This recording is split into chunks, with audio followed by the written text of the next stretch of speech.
마음이 드셨다면 구독, 좋아요 꼭 부탁드리겠습니다. 고맙습니다.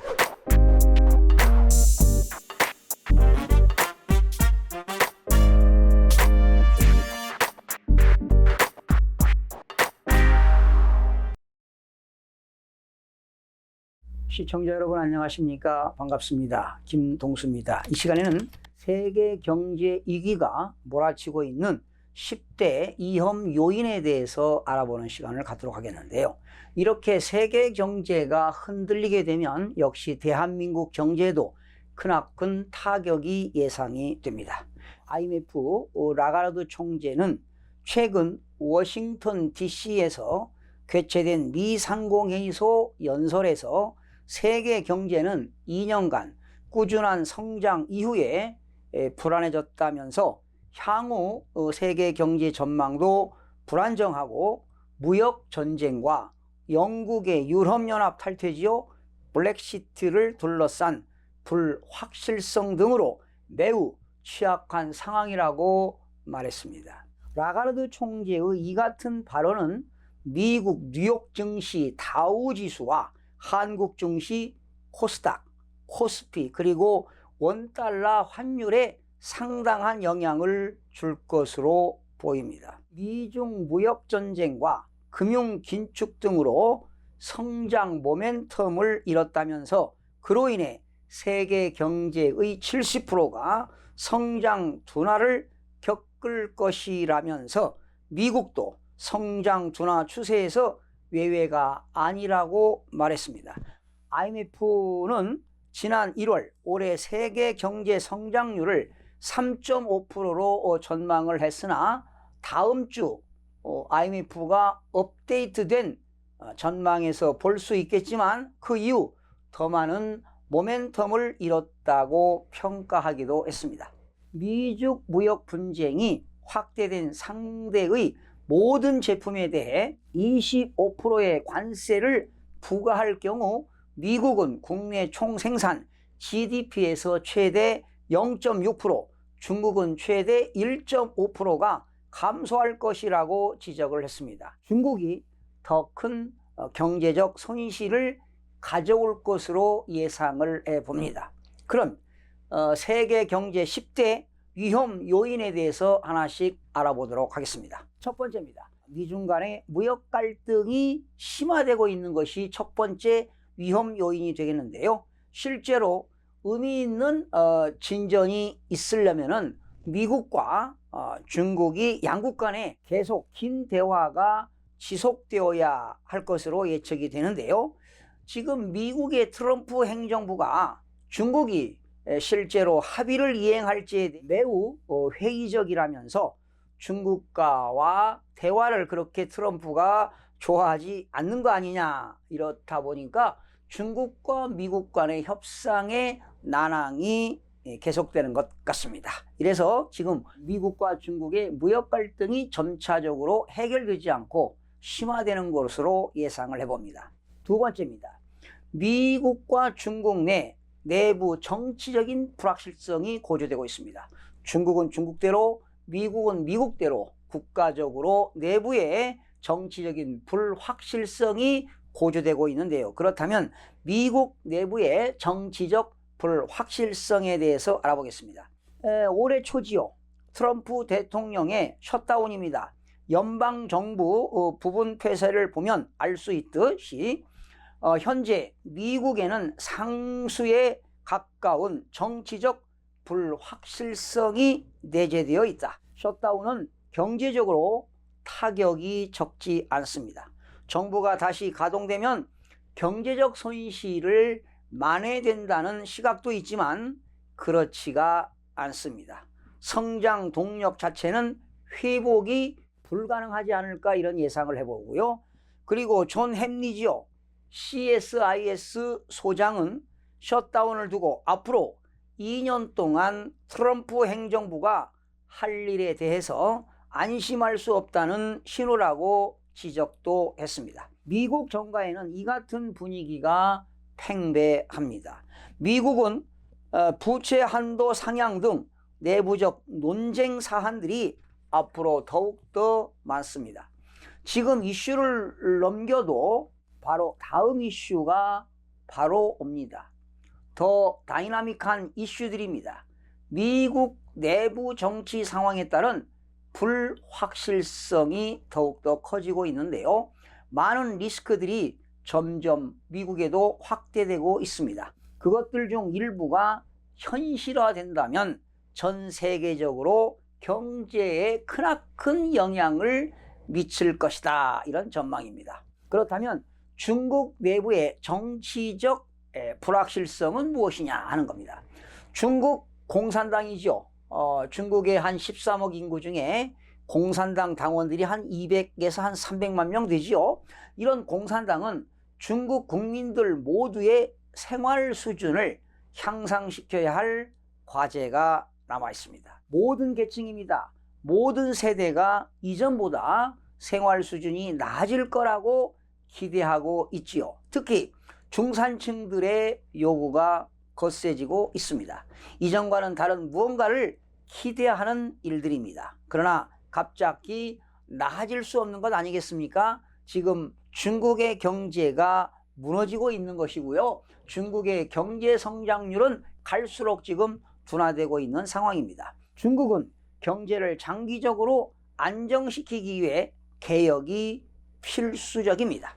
그러나 개혁 앞에는 넘어야 할 복잡한 문제들이 많습니다. 개혁 과정에서 시진핑 국가주석의 지위가 갑자기 이태로워질 수도 있습니다.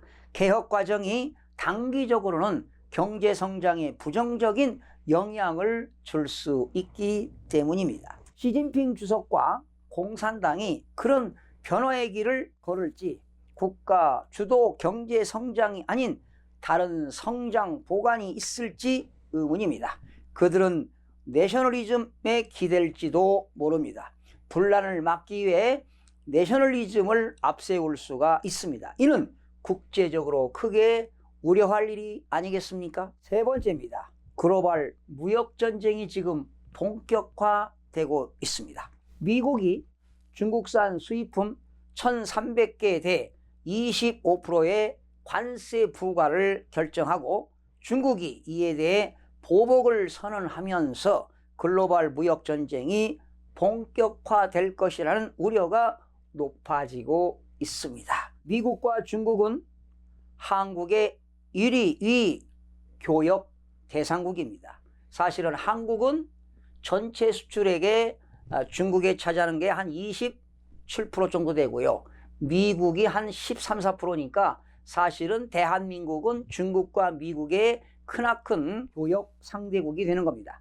이렇게 양국에 대한 수출 의존도가 높은 우리 경제 특성상 중국의 성장률 둔화와 중간재 수출 감소 등을 통해 일정 부분 타격이 불가피하다는 전망도 나옵니다. 또 원달러 환율이 연일 사상 최저치를 경신하는 점도 수출의 부정적인 변수로 꼽히고 있습니다. 우리나라의 최대 교역국인 미국과 중국의 무역전쟁이 극한으로 치닫을 조짐으로 보이면서 우리나라 수출 전선에도 빨간불이 켜지고 있습니다. 한국무역협회에 따르면요, 우리나라의 기업들이 손익분기점 평균 환율은 1,045원 수준인데요. 적정 환율은 1,073원 안팎입니다. 현대경제연구원은 원달러 환율이 1% 하락하면 총 수출은 0.51% 감소한다고 분석하고 있습니다. 네 번째 위험 요인은 노딜 블랙시티와 유로존 경제 위기가 재발 가능성이 있다는 것입니다. 블랙시티를 비롯한 유럽은 리스크 바구니가 가득합니다. 우선 노딜 블랙시티지요. 합의 없는 영국의 유럽연합 탈퇴의 경우 글로벌 경제에도 큰 장애가 될 것입니다. 영국은 여전히 G7이지요. 주요 7개국 경제이며 글로벌 성장의 중요한 동인입니다. 정치와 금융이 불안한 이탈리아 리스크도 여전히 유로존을 위협하고 있습니다. 2010년에서 2012년 유로존 파이낸셜 크라이시스죠. 재정위기 이후 유럽은 고난의 길을 걸어온 것은 사실인데요. 20입니다. 유럽중앙은행이 오는 10월 임기가 끝나는 마리오 드라기 총재 이후 어떻게 변화될지도 관건이 됩니다. 드라기 총재는 밸런스를 잘 맞춰 유로존 문제를 풀었습니다. 독일 등을 안심시키면서 유로존 회원국들의 방어벽 역할을 잘 해냈습니다. 그처럼 밸런스 있게 유로존을 잘 관리할 자가 후임이 될 수 있을지도 크나큰 리스크로 떠오르고 있습니다. 다섯 번째가 되겠습니다. 중국 경제 성장의 둔화가 가속화되고 있다는 것이 위험 요인인데요. 중국 관영 언론이 자국의 올 1분기 경제 성장률이 6%까지 하락할 수 있다는 관측을 공식 내놓은 등 중국 경제 성장 둔화세가 심상치가 않습니다. 미중 무역전이 중국 경제에 미치는 타격은 그동안 심리적 영향에 그쳤지만 올해부터 충격이 본격화할 것이라는 분석이 대체적입니다. 지금 얼마 전에 말이죠, 중국의 춘절 특수 소비마저 둔화되고 있었습니다. 올해 그 중국의 춘절 연휴 기간이 2월 4일부터 2월 10일이었죠. 이때 중국의 소비와 관광 수입 증가율 모두 한자리 수대로 떨어졌습니다. 2013년 3월 국가주석에 취임한 시진핑 집권 이후 6년 만에 처음입니다. 2008년 노벨 경제학상 수상자인 폴 그루그먼 뉴욕 시립대 석좌 교수는 지난 2월 11일 아랍에미리트 두바이에서 열린 세계 정부 정상회의에서 세계 경제는 올해 말이나 내년도 초 2020년도 초 경기 침체를 겪을 가능성이 매우 크다고 진단하기도 했습니다. 중국은 한국 IMF 위기와 비슷합니다. 부실 채권이 발생하면 금융위기를 초래할 수 있습니다. 아니면 중국 정부는 장기 저성장을 유지할 수도 있습니다. 여섯 번째입니다. 중국 부동산 버블이 붕괴되고 있다는 것입니다. 지금 중국에는 무려 빈집이 6,500만 채에 육박하고 있습니다. 바로 중국 경제의 시한폭탄이 된다는 것이 중국 부동산 버블 붕괴입니다. 미국 텍사스 A&M 대학 경제학과 간리 교수는 만약 중국의 부동산 버블이 붕괴하면 빈집 소유주들은 이것을 팔기 위해 내놓을 것입니다. 이때 주택가격이 더욱더 추락하면 중국 경제에 직격탄이 될 수 있다고 간리 교수가 전했습니다. 글로벌 금융위기 이후 중국의 내수 시장을 견인한 것이 바로 건축 부동산 시장입니다. 그래서 중국 사람들 중에는 30대에도 집을 3채 이상 소유한 사람들이 많습니다. 집이 저축보다 더 좋은 투자처라고 여기기 때문입니다. 중국인들이 집을 여러 채 소유하는 이유는 시세 차익을 노린 투기가 목적입니다. 그러다 보니 여유가 있으면 임대보다는 가격이 오를 때까지 집을 소유만 하는 경우가 대부분입니다. 중국 사람들은 대부분 3채에서 4채의 집을 갖고 있어요. 우리에게 아파트는 최고의 투자 대상이니까요. 리강 35세 아파트 4채를 소유하고 있는 리강 씨가 이렇게 전했습니다. 그렇다 보니 중국에서는 매년 빈집이 빠른 속도로 늘어나는 추세입니다. 그러면서 빈집을 전문적으로 관리하는 직업도 생겨났다고 합니다. 차이나머니 탈출 러시입니다. 중국 부동산 버블 붕괴가 가져올 미래가 되겠는데요. 캐나다 밴쿠버에서도 빈집은 큰 문제가 되겠습니다. 캐나다 밴쿠버 부동산 시장을 집어삼킨 건 2008년 엄청난 규모의 차이나머니는 밴쿠버의 소도시 리치먼드를 빠르게 성장을 시켰습니다. 결과적으로 2008년도에 중국인들이 캐나다 밴쿠버 소도시에 엄청난 부동산을 사들이고 신축을 한 것이죠. 중국인들은 마치 경쟁하던 집을 사들였고 리치먼드의 집값은 천정부지로 치솟았습니다. 하지만 미중무역 전쟁 이후 중국 자본이 더 이상 유입되지 않으면서 부동산 거래는 현격히 줄어들었습니다. 지금 현재 시진핑 정부가 말이죠. 외국인들에게 자금, 그러니까 중국 정부에서 중국인들이 외국에 자금을 송금하는데 5천만 원 이상을 송금을 하지 못하도록 지금 정부가 규제하고 있습니다. 불과 2년 사이 판매량은 약 25%에 그쳤습니다. 게다가 최근에는 집을 사려는 사람이 없어 집값이 하루가 다르게 지금 하락하는 추세입니다. 집값이 하락하고는 있지만 현지인들이 구매하기에 여전히 높은 가격입니다. 바로 그림의 떡입니다. 그러다 보니 중국인을 타겟으로 지은 초호화 주택들도 몇 달째 주인을 찾지 못하는 상황입니다. 캐나다 정부는 북미 최초로 비어있는 집에 빈집세를 도입해 부동산 버블 붕괴 위험을 지금 대비하고 있는 것이 캐나다 정부의 현 실정입니다. 현재 중국의 부동산 기업들은 엄청난 부채에 시달리고 있습니다. 업계 1위에서 20위까지 부채가 10조 위안, 하나로 약 1700조 원에 달하는 건 매우 위험한 수치입니다. 실제로 곳곳에서 파산업체들이 속출하고 있습니다. 빈집 폭증이 중국 경제 및 사회의 뇌관이라고 지목되는 이유에서 차이나머니가 탈출 러시입니다. 그래서 지금 중국 부동산 버블 붕괴가 가져올 미래라고 볼 수가 있고요. 이제 7번째 위험 리스크 7번째입니다. 중국 금융권 부실채권 문제입니다. 부채 비율이 막대하게 증가한 중국 경제를 바라보는 것은 매우 두렵습니다. 경제사적으로 부채 급증에는 고통스러운 금융위기가 뒤따랐기 때문입니다. 미국도 그랬습니다. 충분히 근거가 있는 두려움입니다. 일반적인 은행 시스템 밖에서 이루어지는 그림자 금융이죠. 섀도우 파이낸스입니다. 지하 경제가 되겠죠. 문제를 악화시키고 있습니다. 국영 금융기관들이 이를 떠받쳐 왔습니다.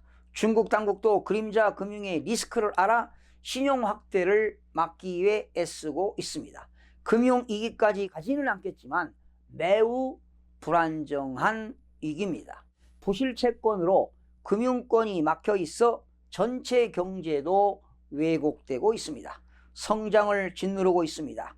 중국의 7%에서 9% 성장에 익숙한 글로벌 경제에는 크나큰 쇼크가 될 것입니다. 중국 경제는 이전처럼 성장하지 못할 것입니다. 중국 경제가 이 같은 펀더멘탈의 취약점을 해결할 때까지 글로벌 경제도 크게 성장할 수가 없습니다. 펀더멘탈 문제를 해결하기 위해서는 최소한 단기간이라도 금융권을 구조조정해야 합니다. 물론 그 비용이 클 것으로 예상이 됩니다. 중국의 금융 시스템이 신뢰받을 수 있는 구조로 바뀌어야 하는데 이는 엄청난 일입니다. 하룻밤 사이에 이루어질 수는 없습니다. 중국 경제의 마이너스 성장까지는 예상하지 않지만 상당 기간 부채 문제가 성장을 짓누를 것으로 예상해 봅니다. 자, 위험 요인 8번째가 되겠습니다. 미국 기업 부채의 경기 침체 유발입니다. 현재 기업 부채 수준이 미국은 상당히 높습니다. 이것이 바로 경기 침체를 유발할 수 있는 요인인데요. 높은 기업 부채 수준은 경기 침체 국면을 연장시키고 비금융 기업의 연쇄적인 부도로 이어질 수 있다고 우려하고 있습니다. 9번째입니다. 양적 완화 종료에 따른 금융 긴축입니다. 미국도 오랫동안 2008년 금융위기 이후에 양적 완화가 지속되었지만 이제 양적 완화가 끝나고 금융 긴축으로 돌아서면서 지금 새로운 국면 전환을 맞고 있는데요. 미국 중앙은행인 연방준비제도가 슈퍼 비둘기로 확실히 변신했습니다. 올해 기준금리를 동결하겠다는 신호를 시장에 보내는 동시에 시중 달러와 자금을 흡수하는 보유자산 축소 정책도 9월 말 종료하겠다고 밝혔습니다. 그간의 매파, 통화긴축 선호 기조를 완벽하게 접은 연방준비제도의 결정에 글로벌 금융시장은 큰 불확실성 중 하나가 해소되었다며 안도하고 있습니다. 사실은 올해 연방준비제도가 2차례에서 3차례 기준금리를 인상시키겠다고 밝혔다가 올해 지난 기준금리를 2.5%로 동결시켰죠. 그래서 상반기에는 미국의 기준금리를 동결하고 아마 하반기 정도 한 번 정도 인상할 수도 있고 동결시킬 수도 있다는 그러한 연방준비제도가 발표한 이후에 금융시장에서는 증권시장에서는 지금 안정세가 유지되고 있는데요. 이렇게 연방준비제도가 양적 긴축이죠. QT입니다. 양적 긴축으로 불리는 보유자산 축소 프로그램 종료 시점도 시장 예상보다 이른 9월로 못을 박았습니다. 당장 5월부터 자산 축소 규모를 현행 월 300억 달러에서 150억 달러로 줄이기로 연방준비제도가 결정을 했는데요. 본격화한 긴축 정책의 양대 수단인 금리 인상과 양적 긴축 QT를 모두 접은 셈이라고 봐도 과언이 아닙니다. 마지막 10번째 위험 요소는 원유 공급 부족입니다. 원유 공급 부족에 따른 유가가 급등할 거라는 전망이 나오고 있습니다. 이런 것들이 지금 세계 경제를 흔들리게 하는 그러한 10가지 위험 요인이 되겠는데요. 이렇게 아마도 세계 경제 위기는 말없이 조용히 올 수도 있습니다. 9년 말 혹은 2020년 초부터 닥쳐올 수도 있습니다. 이러한 세계 경제가 흔들 수 있는 이런 내용에 대해서 대한민국도 정부는 물론 기업 그리고 개인 모두가 사전에 대비하셔서 만전을 기해야 할 것으로 생각이 됩니다. 시청해주신 여러분, 오늘은 무거운 주제입니다. 세계 경제가 흔들리고 있다. 세계 경제의 위험 요소인 10가지를 여러분들과 함께 살펴봤습니다. 시청해주신 여러분 대단히 고맙고요. 다음 시간에 여러분 찾아뵙겠습니다. 대단히 고맙습니다.